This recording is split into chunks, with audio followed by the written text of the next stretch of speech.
Hello, hello, meus queridos alunos da segunda série do ensino médio. Estamos de volta, galera. Estamos retornando agora para a nossa segunda parte do encontro de hoje, pessoal. Na primeira parte, a gente falou aí sobre o que é ser mais formal e o que é ser mais informal, mas não adianta nada a gente só falar, falar, falar e não trazer exemplos, não é mesmo? E aí eu trouxe aí um exemplo de texto dialogal, um diálogo que foi feito entre duas pessoas, e aí foi incluída uma terceira pessoa, foi chamada para a conversa, para ser apresentada a um dos rapazes, e aí a conversa se desenrola a partir desse contexto. E aí, galerinha, para a gente continuar no nosso encontro de hoje, a gente vai ver mais alguns textos. Vamos observar mais alguns exemplos de textos formais e informais. E a partir disso, é claro, a gente vai categorizando esses textos. Vem comigo que a gente vai continuar nesse nosso exercício bem bacana sobre formalidade e informalidade. Vamos lá?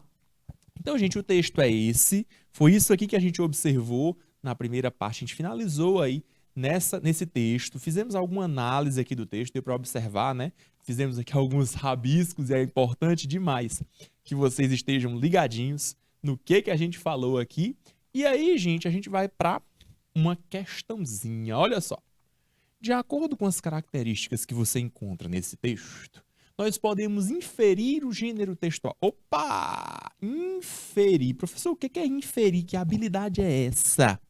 De inferência. Para que as pessoas fazem isso?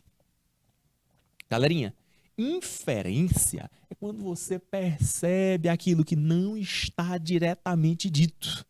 É aquilo que é não dito. Tá ok, gente? Não foi falado, mas você entende. Você consegue entender a partir do que está lá, o que está nas entrelinhas. Vamos perceber então que tipo de texto é esse? Que gênero textual é esse?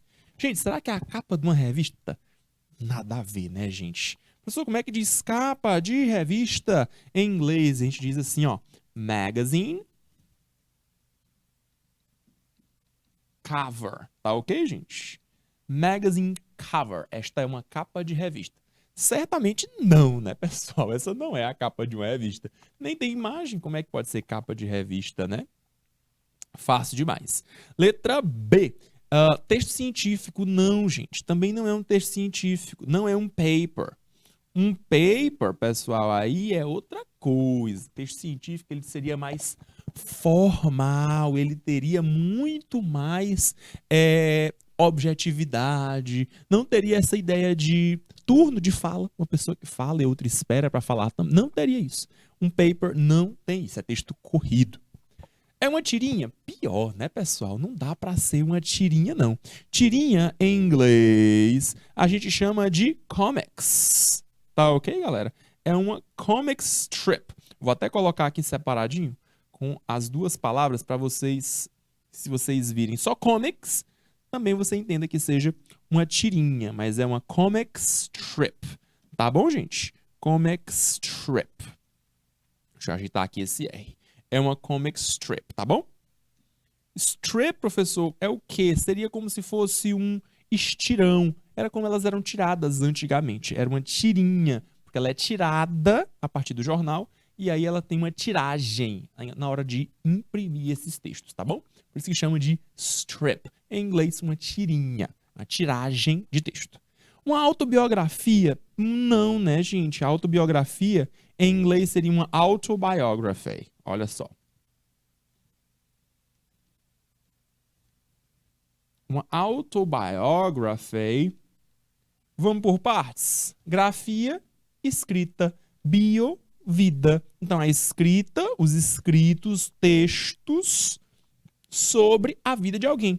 A autobiografia é o escrito da vida de alguém que a própria pessoa escreveu. Tá ok, gente? O que a própria pessoa escreveu. É isso que acontece no texto?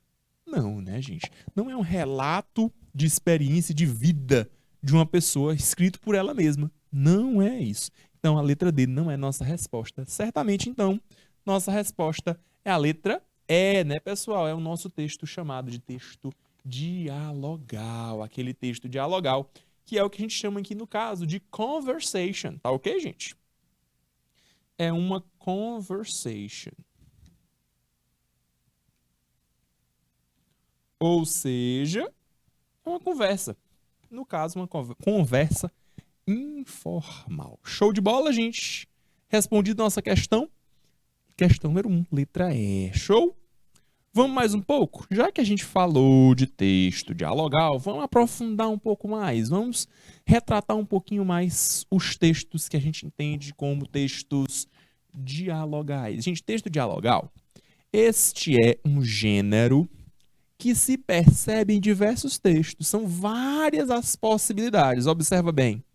Como exemplos, nós vamos ter as entrevistas jornalísticas. Concorda? Que uma entrevista, uma pessoa fala e dá um tempo para que a outra responda. A maioria das vezes, já que é num jornal, a pessoa que é convidada para falar é uma pessoa que entende bastante do assunto, que estuda sobre o assunto, que pesquisa sobre o assunto. Isso é como se é feito entrevistas jornalísticas, tá bom? Os debates, já falamos sobre isso, né, galera? Já falamos sobre isso. Um debate, ele também é muito utilizado dessa maneira. Ele tem turnos de fala. Uma pessoa fala e a outra ouve. Em seguida, tem direito a responder. E isso é o que a gente chama de diálogo, não é mesmo? As reuniões de trabalho. Se espera de uma reunião de trabalho que você tenha espaço para falar. A chefia que está conduzindo fala e depois os funcionários também têm direito a falar. Tem até uma piada que diz, olha, se não for para a gente ter momento para responder, para falar também, for só demanda, for só problema, manda um e-mail, que é melhor, sabe? Mas, enfim, reuniões de trabalho também devem ser momentos de diálogo. Essa é uma prática interessantíssima num trabalho.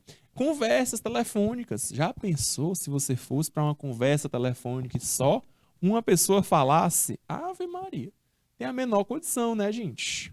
Bate-papo de aplicativo.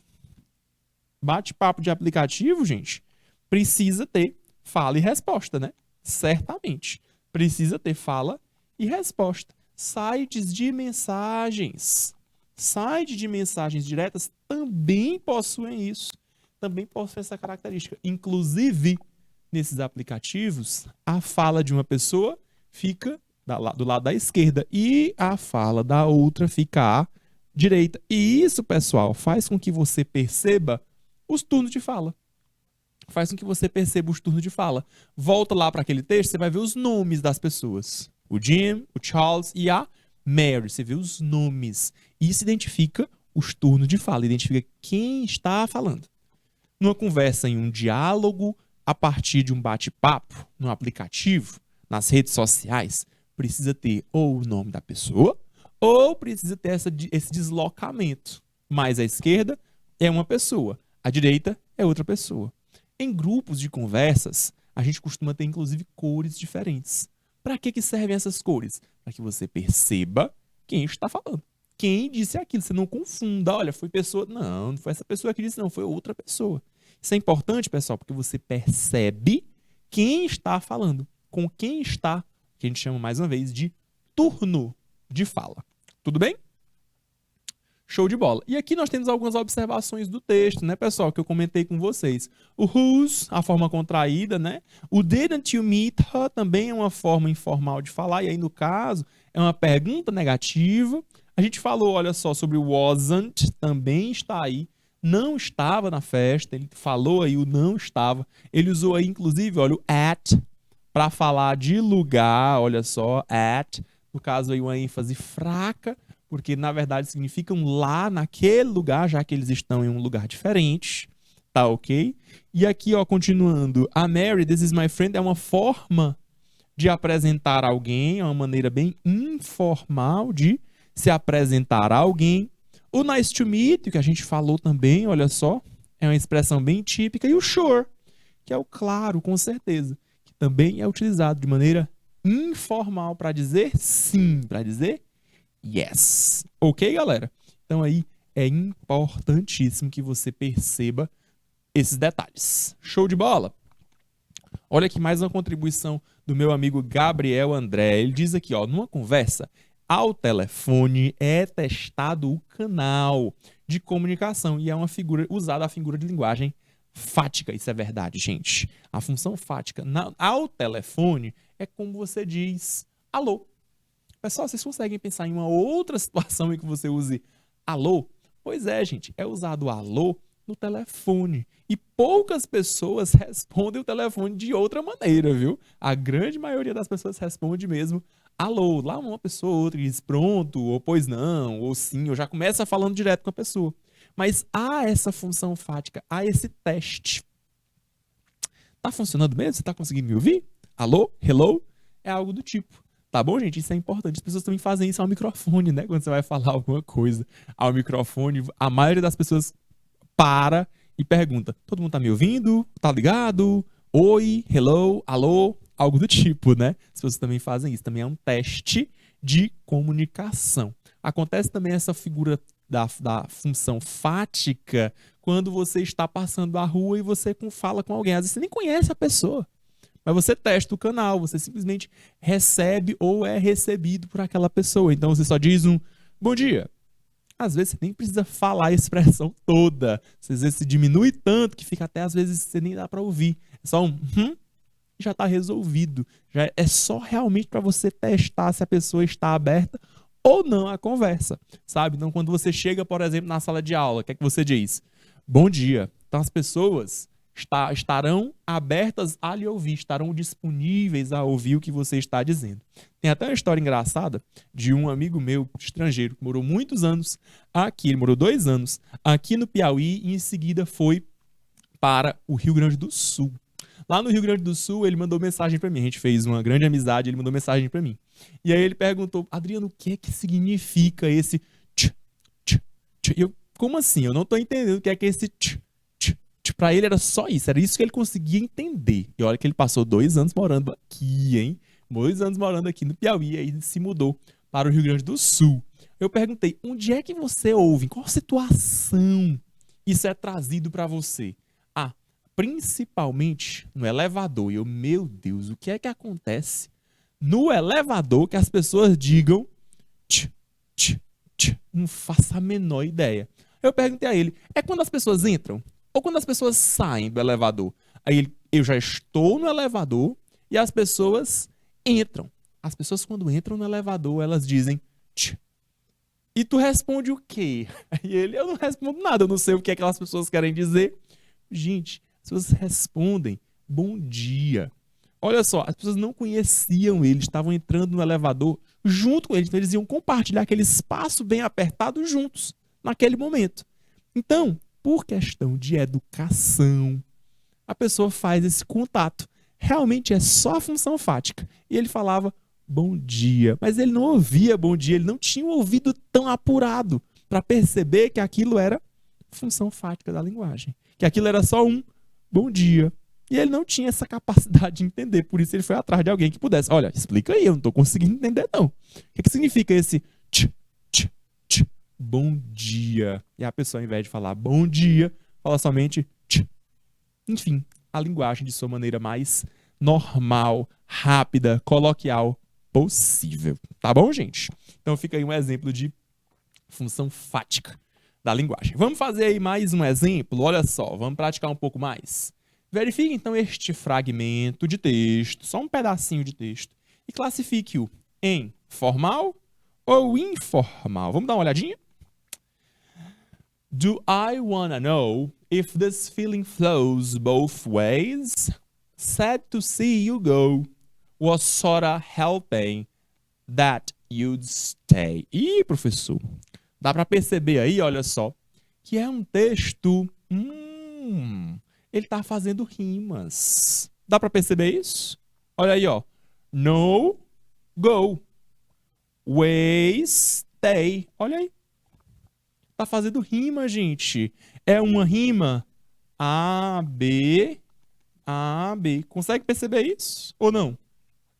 Olha que interessante, hein? Perceber que um texto rima. Olha só que legal. Professor, agora eu consigo perceber qual é o gênero textual. Se o texto rima, certamente esse texto é um poema, né? ou pelo menos ele é musicalizado. Ou é um poema, ou é uma música. Simples assim. Ou é um poema ou é uma música. Por quê? Porque ele é sonoro. Ele é rimado. Se a pessoa rima, ela quer que você pronuncie.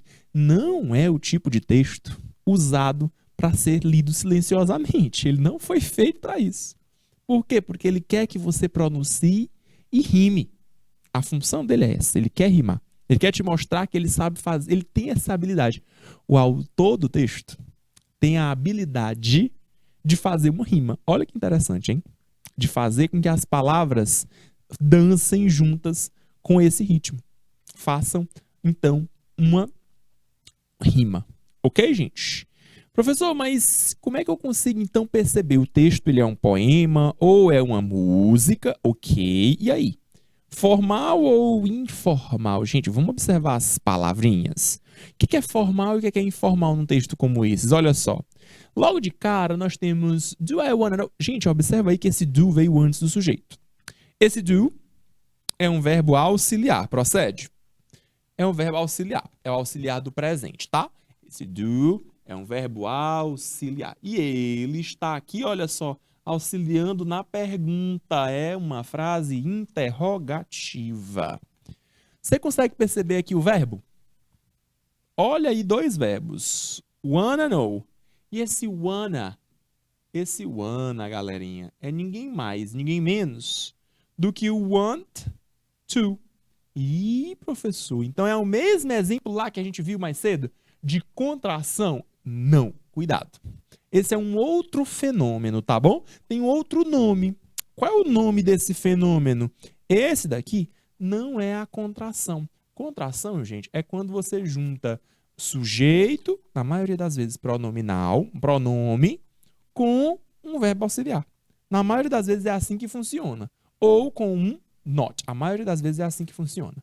Quando é um verbo, olha só, verbo mais preposição, want to, e você pronuncia wanna, o nome desse processo não é contração. O nome desse processo é redução, tá bom? Então esse é um exemplo de reduction. Reduction é uma redução que foi feita, tá bom?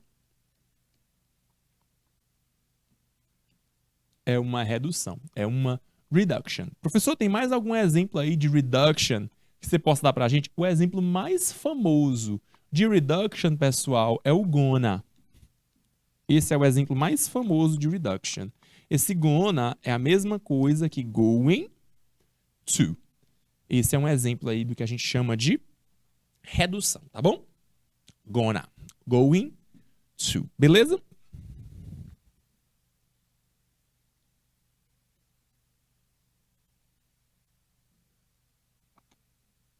E, professor, eu consegui perceber mais um exemplo. Agora, eu não sei se o exemplo que eu vejo aqui é um exemplo de redução ou um exemplo de contração. Vamos ver? Continuando aqui a leitura, ó. Sad to see you go. E aqui na última linha, no último verso, você encontra assim, ó. Was sorta. Ixi, que palavra é essa? Sorta. Que palavra estranha. Nunca vi essa palavra. Gente, sorta é a mesma coisa que sort of. Ah, pessoal. Então, sort of. Então, é como se fosse uma ideia, um tipo. A gente usa muito isso em português, né? Tipo isso, tipo assim. Então, aqui, ó, é mais ou menos isso. Então, was sorta hoping. Estava meio que, estava tipo que, tendo essa esperança. Hope é o verbo ter esperança, esperançar. That you'd stay. Opa, tem mais um. Gente, esse sort of é um exemplo de reduction, tá bom? Redução. Por quê? Porque não é pronome mais verbo auxiliar, tá bom? Não é essa sequência. Já aqui, olha só, you'd stay. Ah, aqui sim. Aqui é you would. É ou não é? Pronome auxiliar. É sim, professor. Pronome verbo auxiliar. Então aqui é uma contração, tá? É uma contraction. Show de bola? É a forma contraída ou forma contrata, ok? Isso, foi essa que o Gabriel percebeu logo de cara. Certamente, Gabriel, essa é a mais visível. É a mais de cara você identifica logo. Olha, essa aqui dá para você ver.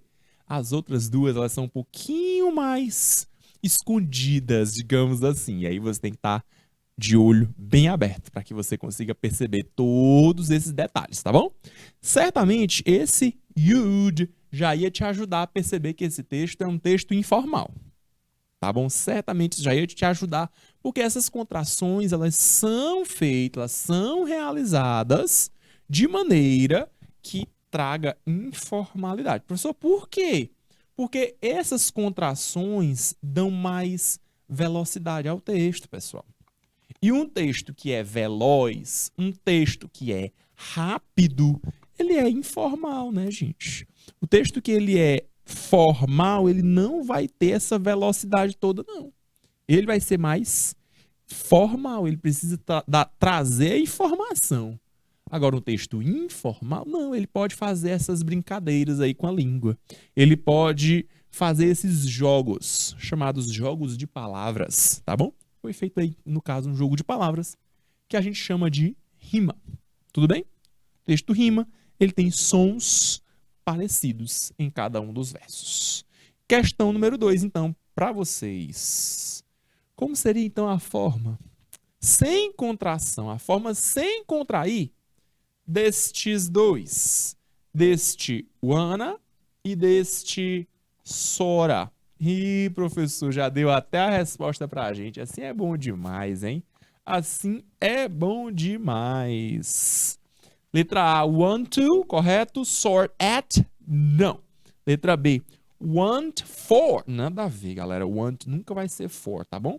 Want to e sort of. E a letra C, want to, sort of, resposta correta realmente é a letra C, tá bom? Want to, sort of, tá bom? Want to, sort of. Galerinha, esse want, ele não permite de maneira alguma nenhuma outra preposição junto dele, a não ser esse to, tá bom? Want to. Belezinha? Show de bola? Essa é a nossa resposta certa. Continuando, tem aqui, e acho que é a tradução, né, galera? A tradução aí do texto. Só quero saber, então, será que quero saber se esse sentimento é recíproco? Triste por te ver partir, eu meio que esperava que você ficasse. Observa o que é que a tradução perdeu. O que é que foi perdido na tradução aqui, galera? Perceba. O que é que foi perdido na tradução? Saber rima com recíproco? Não. Partir rima com ficasse? Não. Então, gente, a tradução não consegue segurar, não consegue suportar a rima. Então, na hora de traduzir isso, foi perdido, infelizmente. Mas tá aí, né, gente, o exemplo aí da tradução, que mostra-nos um texto informal, tá bom? Vamos de mais uma? Ah, essa é legal, hein?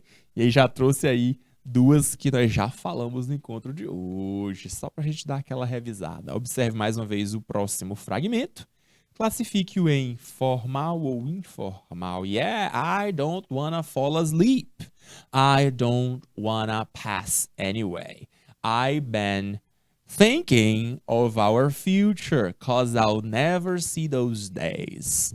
My life was kinda short, but I got so many blessings. Será que esse texto também é informal? Com certeza, né, gente? Não tem pra onde não, né? Don't wanna. Olha aí. Do not want to. Gente, olha a quantidade de coisa que ia ser se fosse, não fosse contraído. Olha só. Olha só. Do not want to. Então, gente, se não fosse contraído, nem tivesse a redução, ia ficar desse tamanho aí, ó. Do not want to. Não. Don't wanna. Muito mais rápido, muito mais curto. Mesma coisa aqui na continuação, ó. Don't wanna. Agora aqui tem uma escondidíssima marca de informalidade. voltar para o slide para tirar um print agora, meus queridos. Olha só. É nesse slide aqui da tradução? Faz aí o print. É esse? Ah, não, é o da questão 2, perdão. É o da questão 2. Volta aqui mais um. É nesse? Resposta é a letra C, viu, galerinha? Resposta é a letra C, viu? Pessoal em Baixa Grande do Ribeiro, sejam bem-vindos. Quero a participação de vocês, hein? Eu tô sentindo falta, gente. Vocês não podem me deixar aqui sozinho, não, falando... Não, não pode ser assim, não, galerinha. Quero a participação de vocês. Eu quero que vocês me digam o que é que vocês acham. Texto formal, é informal? Qual a letra que vocês marcariam? Retornando aqui, olha só. Aqui eu vou ter uma marca de informalidade que é invisível, porque ela não está aqui. É a marca de informalidade pela falta. Ih, professor, cadê? Aqui, galerinha, ó. I've been thinking, galera. Aqui eu precisava ter um have. Bem aqui, ó. Professor, e como era que eu ia enxergar isso? Cadê meus óculos de visão 3D para eu colocar aqui e enxergar isso? Não é tão fácil, não. Eu concordo. Mas você deveria perceber esse been como o que a gente chama de PPP. É o particípio passado do verbo principal. Olha que importante, hein? É o particípio passado do verbo principal. Gente, quando você tiver essa estrutura bem aqui, ó, ing é marca de tempo contínuo. Particípio passado é marca de tempo perfeito. E esse have que eu encontrei escondido aqui, porque é obrigatório antes de verbo no PPP, no particípio passado, está no presente. Então aí, olha que tempo verbal lindo. Presente perfeito contínuo. Olha que maravilha. É isso aí. Então é mais uma marca de informalidade. A gramática normativa foi desrespeitada. Simples assim. Por quê? Porque é mais fácil falar. É mais prático. Falar esse have aí, pra que esse have? Vai só atrapalhar. Vai só atrapalhar a letra da minha música. Então pode deixar ele de lado. Não tem problema nenhum, não. Tá bom? Hello, hello, Eduardo Andrade. Seja bem-vindo, hein? Lá de Canavieira do Piauí. Coisa boa. Pessoal, participe. Me diz aí, então, vai. Qual é a próxima marca de informalidade nesse texto? Próximo verso. Tem alguma marca de informalidade ou não? Ou você não encontra nenhuma? O que é que você acha? Tem ou não? Responde aí pra mim no chat. Tô esperando, hein? Tô esperando, hein?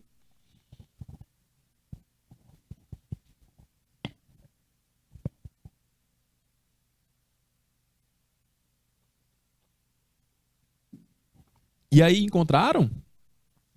Tem. Ou se tem, tem sim. Tem demais. Qual é, gente? A marca de informalidade que vocês encontram aqui nesse próximo verso? Tem duas. A primeira delas, ó, esse cause aqui, ó. Professor, foi colocado aqui uma apóstrofe do ladinho, ó. Antes da palavra. Ela quer dizer o quê? Que tem alguma coisa junto aí, viu? Tem alguma coisa aqui. Então, gente, esse cause é uma maneira informal de se falar because, tá bom? Por quê? Então vai falar de motivo, vai falar de razão. Vai falar de motivo, de razão. E aqui, olha só, nós vamos ter também, olha aí, foi o que meu querido Gabriel disse aqui pra gente, ó, ao. Galera, esse ao é ninguém mais, ninguém menos do que I will. I will. Gente, I will, tô falando de futuro. E aí, pra não fazer I will, a pessoa colocou só ao. Tá resolvido. I, apóstrofo, L, L. Esse aqui é um processo também de contração, tá bom? My life was kinda short. Opa, olha aí mais um. Kinda. Esse aqui, gente, é o kind of. Kinda. Ok? Kinda. kind of. É a mesma coisa lá do sort of. São coisas bem parecidas. São expressões semelhantes. Como é que a gente chama, gente? Duas expressões semelhantes. Como é que a gente chama duas expressões que têm o mesmo valor, o mesmo sentido? O que é que vocês me dizem? Kinda e sorta. Tem o mesmo valor, viu? Tem o mesmo sentido. As duas, então, são palavras sinônimas. Tem uma relação de sinonímia. Tudo bem? São palavras sinônimas. Tem o mesmo sentido, mesmo significado, ou significados equivalentes. Esse texto a gente já viu, né? Informal demais. E aí a gente vai para a questão 3. Sabendo disso, como ficaria kinda e I'll sem as suas contrações? E aí, gente, como seria a forma completa? Sem contrair kinda e I'll. Ah, gente. Letra A diz que é kind in. De jeito nenhum, galera. Kind in não existe.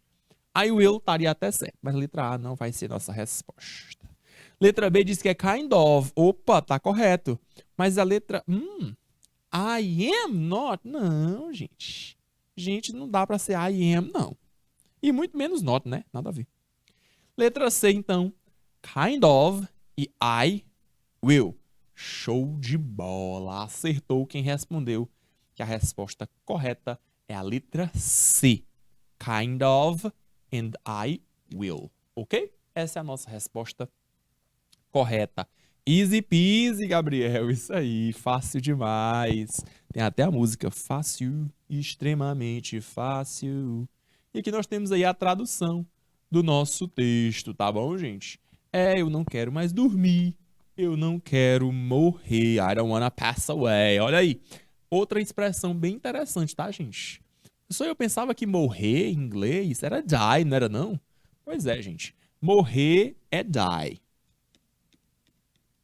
Mas você também pode usar a expressãozinha pass away. Professor, o que é que significa esse pass away? A mesma coisa, die. A gente não usa morrer e falecer? Qual é a diferença, então, dos dois? A diferença entre die e pass away é justamente essa, o grau de formalidade. Quando você usa die, você já usa uma ideia mais morrer, ponto. É algo mais informal, ou melhor, mais informal, sim. Agora, o pass away é algo mais formal, é algo mais... A pessoa não morreu, não, a pessoa faleceu. Então, é algo mais formal, você não vai direto ao ponto, você vai de uma maneira mais... Qual é a figura de linguagem? Eufêmica, tá bom, gente? Você diz de uma forma mais sensível, de uma forma mais sensata. Você não vai dizer que seu ente querido morreu. Não é tão assim, né, gente? Você fala que a pessoa faleceu e tal. Minha tradução ficou com morrer, tá bom? Eu não quero dormir, eu não quero morrer. Estive pensando sobre o nosso futuro, porque eu nunca vou ver aqueles dias. A minha vida foi meio curta, mas eu tenho tantas bênçãos. Blessings são bênçãos, tá ok, gente? Bless é o verbo benzer. Bless ou bless, mesma coisa, tá bom? Tá aí, então, a nossa tradução do texto. Mais uma vez, informal, ok, gente? Pessoal, para a nossa próxima parte, na verdade aqui foi a organização do professor Laudo Natel, a classificação de tipos de textos em sentenças. Quais são os tipos de sentenças? Então, é falar para vocês, olha só, sobre os diferentes tipos de frases. Frases exclamativas, frases interrogativas, declarativas, negativas e, é claro, observar as suas marcas discursivas. Ok, gente? Vamos praticar então isso? Vamos ver se a gente consegue fazer essa nossa próxima parte, classificação de tipos de sentenças. Dá uma olhadinha então. As habilidades para esse encontro seriam prática de análise linguística, reflexão sobre o funcionamento da língua com base no uso de linguagem trabalhados. Observando então eixos oralidade, leitura, escrita e dimensão intercultural. Verificação então de código, registro, marcas discursivas, turnos de fala, gênero textual e entonação. Certamente também observar o estudo de textos, ok? Então, galerinha, para a gente começar essa parte do nosso encontro, a gente vai falar, olha só, sobre types of sentences, tipos de frase. Vamos falar então sobre frases declarativas, declarative sentences, frases exclamativas, exclamatory sentences. Vamos falar sobre texto, ou melhor, frases imperativas, imperative sentences, e frases interrogativa, interrogative sentences. Ok, gente? Mandar um abraço, professor Natel, com certeza. Um abraço ao mestre, grande professor Laudo Natel, que hoje me pediu para fazer essa substituição. Está ocupado aí em um outro momento de aula. E aí eu estou aqui fazendo essa participação com vocês. Galerinha, tipos, então, de sentenças em inglês. Sentence types. A frase declarativa, gente, com o próprio nome já está falando, ela declara alguma coisa. Ela está aí somente para te dizer, te dar informação de alguma coisa. Olha aí o nosso exemplo, fala do Tom. Tom will come to the meeting tomorrow. Ah, professor, então essa frase somente declara que o Tom virá à nossa reunião amanhã. Ponto. É só uma declaração. Ele só disse isso, está resolvido. É a informação que é importante, pronto, está resolvido. Esta é uma sentença, uma frase que você pode chamar de frase declarativa. Tudo bem, gente? Então você observa que isso se refere ao conteúdo da frase, tá bom? Se refere ao conteúdo. E isso é importantíssimo, tá? Perceber o conteúdo da frase. Em seguida, temos uma frase que é chamada de imperativa. Professor, qual a diferença entre a declarativa e a imperativa? Simples. Na frase declarativa, o sujeito é importantíssimo. Na frase imperativa, o sujeito não está nem presente. Como assim, professor? Não tem sujeito? Não. Mas não tem uma regra que diz que toda frase em inglês precisa obrigatoriamente de um sujeito? Tem mesmo. Essa regra é verdadeira, viu? Se existe, essa frase é verdadeira. Mas aí tem um detalhe, né, gente?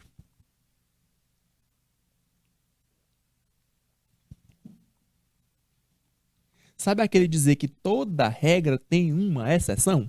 Pois é, essa é uma exceção à regra. Os verbos no modo imperativo. No modo imperativo, gente, pensa aí um pouquinho comigo. Modo imperativo, você está falando diretamente com a pessoa. Pessoal, se você está conversando diretamente com o seu interlocutor, com quem vai te responder, é muito fácil perceber que você não precisa dizer quem é, né? Se é para você fazer a ação, se eu estou dando a ordem para você, se eu estou fazendo o pedido direto para você, para que esse sujeito? Então, gente, o modo imperativo, ele descarta o sujeito. Ele não precisa de sujeito. Por que ele não precisa de sujeito? Porque já está implícito que aí é para você fazer. Eu estou falando direto contigo. Quem mais seria? É claro que é com você. Então, quando a frase vem turn to page 232 in your science book, é que eu estou dizendo aqui, ó, vire a página, vá lá para a página 232 do livro de ciências. Cadê o sujeito? Não tem. Frase no imperativo. Ele está aqui te dizendo uma instrução, aquilo que quer que você faça.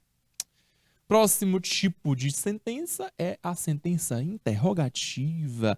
Where do you live? Onde é que você mora? Olha aí a pergunta.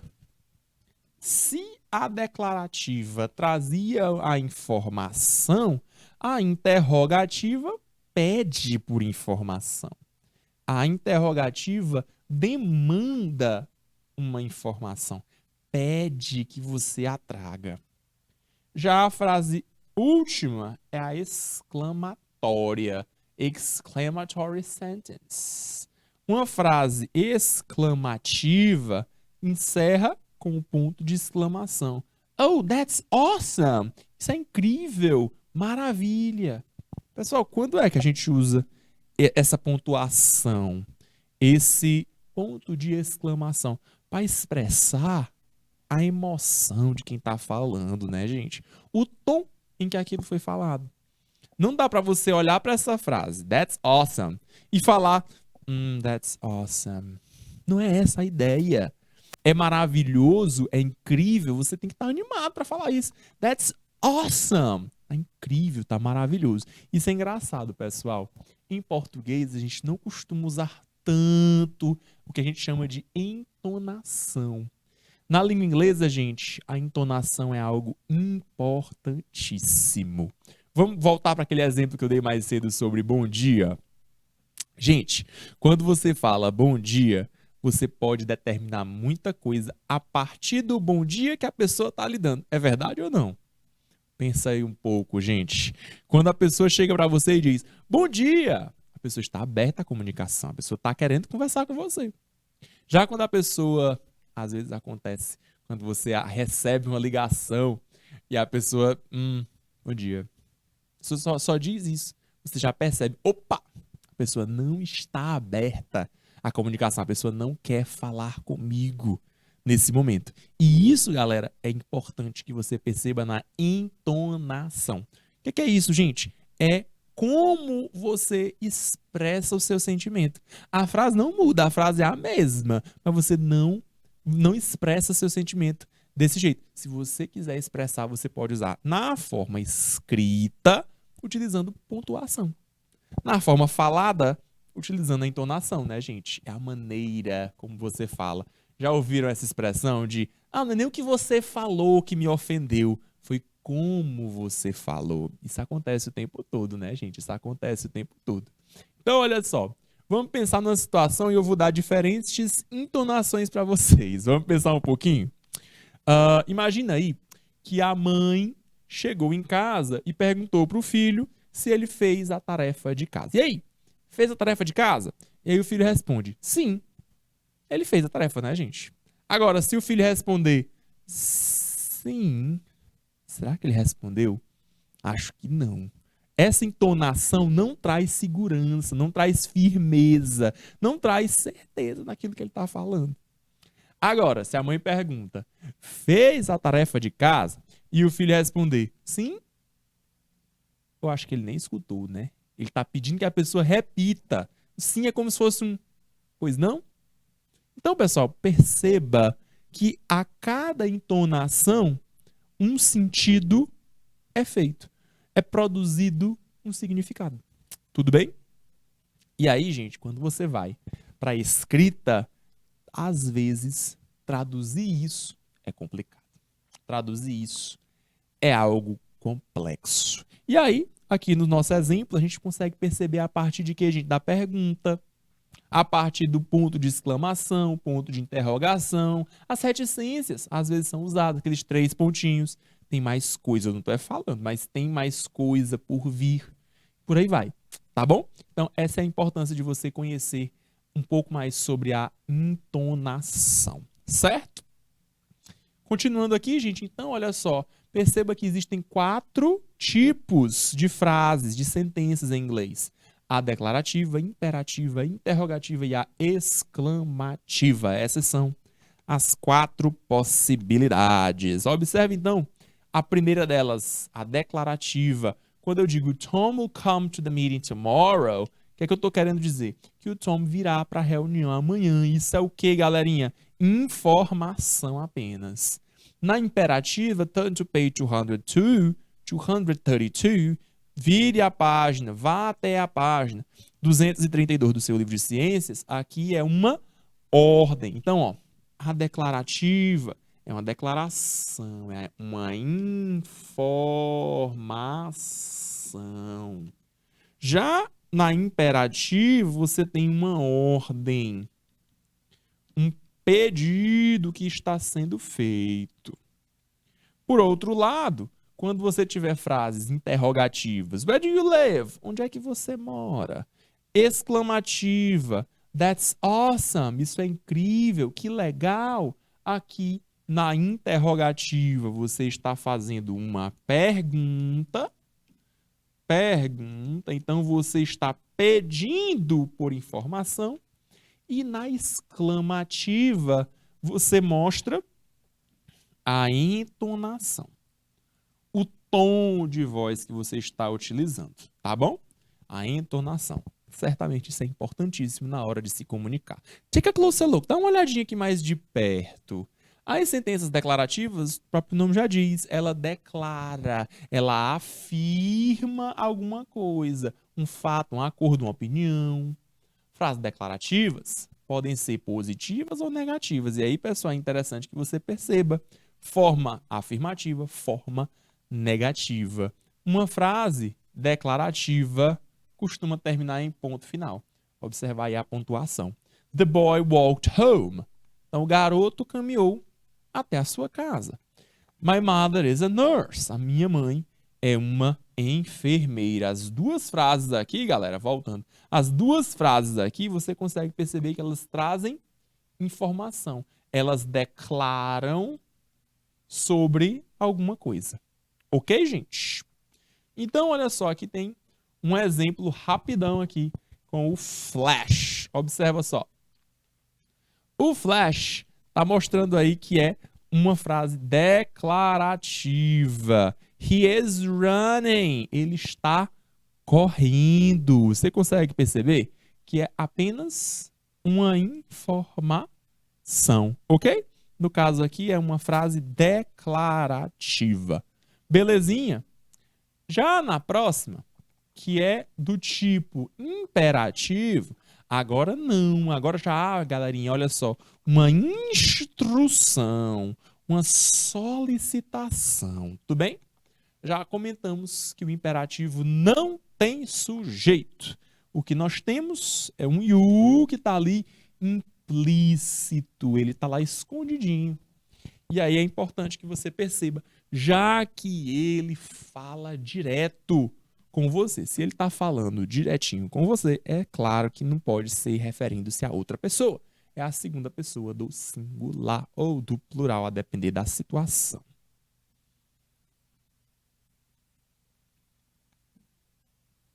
A forma imperativa costuma terminar ou em ponto final ou em ponto de exclamação. Por quê, gente? Porque é uma ordem, é uma instrução. Então você percebe, olha só, o ponto final ou o ponto de exclamação, tá bom? Stop bothering me. Pare de me perturbar. Bother é o verbo perturbar, caçar conversa. Para aí de caçar conversa comigo, rapaz. O segundo exemplo, don't ever interrupt me when I'm talking to a customer. Galera, esse aqui é um exemplo de imperativo afirmativo. Já o segundo é um exemplo de imperativo negativo. Professor, qual é a diferença dos dois? A diferença é simples. Se no imperativo, galerinha, eu tenho sujeito, verbo e objeto e o sujeito vai embora, esse sujeito ele é implícito, é um you que você coloca entre parênteses. O verbo é quem vai dar mais força à minha frase. Na forma afirmativa, o verbo vem direto. Verbo, objeto. Tá resolvida a minha frase. Já na forma negativa, observa quem aparece antes do verbo. Don't. Esse don't é o do not. Esse daqui é o formador de imperativo negativo. Tudo bem, gente? Ele forma o negativo imperativo. E aqui ele colocou até um ever aqui. Esse ever aqui é só ênfase, tá bom, pessoal? Não me interrompa quando eu estiver falando com um cliente. No caso aqui com o ever, nunca me interrompa, jamais me interrompa enquanto eu estiver falando com um cliente. Ok? Essa aí é uma frase imperativa, a pessoa está dando uma ordem para o outro. Exemplo, oh meu Deus, tem aí essa garotinha fazendo o bico. Don't talk to me. Ela tá aí bem chateada, né, gente? Não fale comigo. Ela não quer que falem com ela, não quer ser conversado nada com ela. E aí a gente tem uma frase imperativa, né, galerinha? Aqui ela tá fazendo aí um pedido. Pela careta que ela tá fazendo, é mais uma ordem, né? Don't talk to me. Fala comigo não. Quero saber disso não.